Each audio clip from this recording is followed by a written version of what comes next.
سالوبونه نیکی هیله ګرانو زده کوونکو خدای دا وکړه چې جوړ راوسئ د اووم ټولګي د ریاضي درسونو په ادامه نن موږ تاسو د طاقتونو د ضرب قانون لولو. د طاقتونو د ضرب قانون په درې فرمولونو کې خلاصه شوی. درې وړه فرمولونه در سره کار کوم او مثالونه به هم درکړم. لومړی قانون یې دا دی چې که موږ ولیرو A د M په طاقت ضرب د A د N په طاقت، یعنی دوی قاعده چې عیناً شی دي یو شان دي مگر مختلف طاقتونه لري که د ضرب په حالت کې وي د قاعده نه یوه نیول کېږي A، مگر طاقتونه یو د بل سره څه کېږي یو د بل سره جمع کېږي M جمع N کېږي، هر څه چې شول هر کوم عدد چې و. اوس د دې لپاره چې دغه فرمول موږ تاسو وکړای شو په عمل کې ثبوت کړو، زه مثالونه در سره کار کوم. د مثال په توګه که موږ ولیرو دوه په طاقت دریو ضرب په دوه په طاقت پنځو دا مساوي کېږي نظر به فرمول قاعده نه د دغه قاعده نه یوه نیول کېږي دوه او طاقتونه جمع کی درې جمع پنځه مساوي کی په دوه په طاقت اتو، پنځه جمع درې اته. اوس ګورو چې که دا د تفصیلي توګه مو ولیکو واقعا دوه په طاقت اتو کیږي او دغه فرمول موږ ته په عمل کې ثبوت کیږي. دوه په طاقت درې بو تاسو د طاقت د مخې څو ځلې دوه په خپل نفس کې ضرب شوی، درې ځلې ضرب شوی، درې ځلې لیکو تفصیلي ډول. دوه ضرب په دوو ضرب په دوو او ضرب علامه په وسط کې ده، په منځ کې ده ضرب په دوه پنځه په طاقت پنځو، پنځه ځلې دوه په خپل نفس کې ضرب شوی. دوه ضرب په دوو بیا هم دوه بیا هم دوه او بیا هم دوه، درې څلور پنځه ځلې. دغه درې ځلې دوهم د دوو د دریو په طاقت دپاره ولیکه او دغه پنځه ځلې دوهم د دوو د پنځو په طاقت دپاره ولیکه. اوس دلته ګورو چې نظر د طاقت په تعریف یا مفهوم موږ ګورو چې دوه څو ځلې یو د بل سره ضرب شوي، یو دوه درې څلور پنځه شپږ اووه اته ځلې، نو دوه دلته یو ځل دوه لیکو او دغه اته چې اته ځلې ضرب شوی دا یې د طاقت په ځای لیکو اته، دوه په طاقت دی اتو. وم لیدل چې دغه ډیره اسانه طریقه یا فرمول دی چې موږ ته راکړل شوی دی چې کله چې قاعده یو شان وي طاقتونه یو د بل سره څه کېږي یو د بل سره جمع کېږي او دا لومړی فرمول یا لومړی قانون دی ضرب د طاقت دی. دوهم هغه حالت دی چې که د موږ قاعده مختلفې وي طاقتونه یو شان وي څه رقم کېږي. مثلا موږ لیرو دوه په طاقت دریو ضرب درې په طاقت درې په طاقت دریو، یعنی وګورئ طاقتونه یو شان دي دواړه درې درې دي مګر قاعده دا ځلې مختلف دي، نو دا به څه رقم حل شي. دې ته موږ فرمول لیرو که موږ ولیرو A په طاقت M ضرب B په طاقت M دا مساوي کی په A ضرب B ټول په طاقت M، طاقتونه یو شان دي بالاخره AB په طاقت M. اوس په دغه سوال چې دلته موږ ته راکړل شوی نظر په دې فرمول څو کېږي، دوه ضرب په دریو کېږي، دوه ضرب په دریو ټول په طاقت دی، طاقتونه مساوي دي په دریو، مساوي په دوه چې ضرب په دریو شي څو کېږي شپږ په طاقت دریو. د دې لپاره چې تاسو فرمول د فکر نه منوزي او خم په یاد پاتې شي زه به همدغه سوال دلته په تفصیلي ډول حل کړم درته.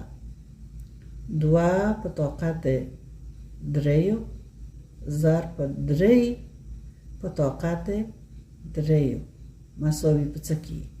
دلته به د لاندې موږ ولیکو 2 په طاقت 3 یعنې 3 ځله 2 په خپل نفس کې ضرب شوی ضرب په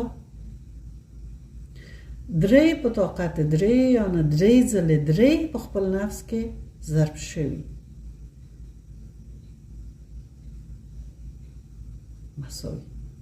خب اوس تاسو په ضرب کې خاصیتونه د ضرب اتحادي خاصیت او توضیحي خاصیت ولوست.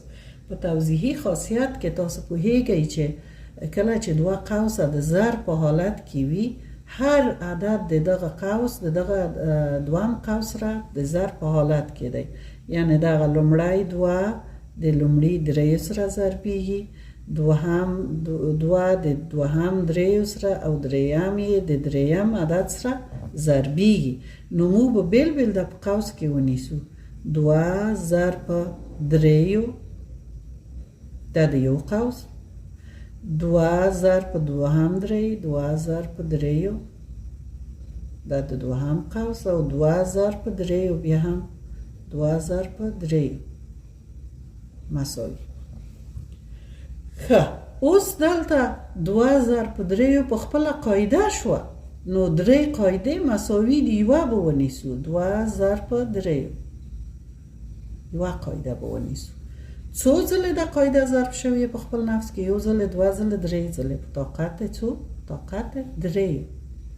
اوس 2 ضرب 3 څو کې چې ضرب یې کړی 2 په 3 کې شپږ په طاقت 3. نو ثابت هم کړه چې 2 ضرب 3 ضرب 3 ضرب 3 او طاقتونه چې یو شان وي قاعده مختلفې وي دا دواړه ضربي او طاقت یې هم یو نیول کېږي 6 په طاقت 3. دا د دوهم قانون یا دوهم فرمول په عمل کې تاسو ته ثبوت و چې درته ومې کړ. دریم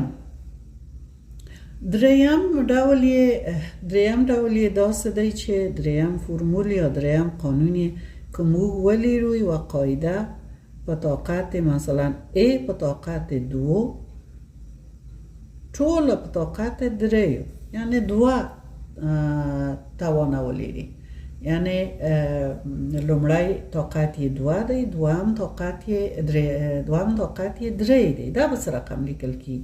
په دې حالت کې قاعده په خپله نیسئ، طاقتونه د ضرب په حالت کې راځي 2 ضرب 3 A کې په طاقت 2 په 3 کې 6 یا که موږ د سم د فرمول په شکل یې ولیکو که موږ ولیرو A په طاقت M بیا ټول په طاقت N دا مساوي کیږي A په طاقت M ضرب N یا A په طاقت MN. نو په دې کې به هم درته زه مثال کار کړم چې په عملي توګه تاسو ووینئ چې په عملي توګه دا واقعا دغه فرمول دی تطبیق وړ دی. تاسو په کتاب کې یو مثال دی چې 3 په طاقت 4 ټول په طاقت 2 مساوي دی. اوس دا ضرب د فرمول د 3 تاسو نیسئ او 4 2 ضربوئ 2 ضرب وبخي اول 4 باید ونیسو 4 ضرب 2 مساوي کیږي په 3 4 په 2 کې 8. ښه اوس به تفصیلي ډول ونیسو چې وګورئ چې واقعا دغه شان باید حل شي. 3 په طاقت 4 ټول په طاقت 2 مساوي په موږ تاسو لوستي وو چې که موږ یوه قاعده ولیرو په هر طاقت چې وي هماغه وارې باید په خپل ضرب شي. دلته یې موږ قاعده فعلا د موږ تاسو قاعده دغه 3 په توان د 4 د موږ قاعده ویل کېږي. دا په طاقت دوو ده، نو دوه ورې ضربي وو. 3 په طاقت 4 یو ځل، 3 په طاقت 4 دوه ځلې. طاقت عمومي دوه ده. نو اوس نظر په لومړي فرمول یا لومړي قانون دلته قاعده یو شان دی، 1 is to 3 او طاقتونه باید څه شي؟ نظر په لومړي فرمول جمع شي. 4 جمع 4 مساوي کیږي 3 په طاقت 4 جمع 4 8. نو د موږ فرمول په عمل کې دلته ثابت شو. دغه وو د تاسو نننی درس چې موږ تاسو 3 قانونونه یا 3 فرمولونه په طاقت کې ولوستل او د دو نه په ګټه اخیستلو سره به نور سوالونه حل کړو. بله ورځ به درته د 38مې صفحې تمرین هم حل کړم، د دې فرمولونو یا د دې قانونه په ګټه اخیستنې سره په سوالونه حل کړو. هیله لرم چې درس هم ښه زده شوی وي او درسونه هم د خپلو نورو ملګرو هم صنفانو سره هم شریک کړئ. تاسو ته ښه ورځ غواړم، ښه وخت، الله مو مل شه.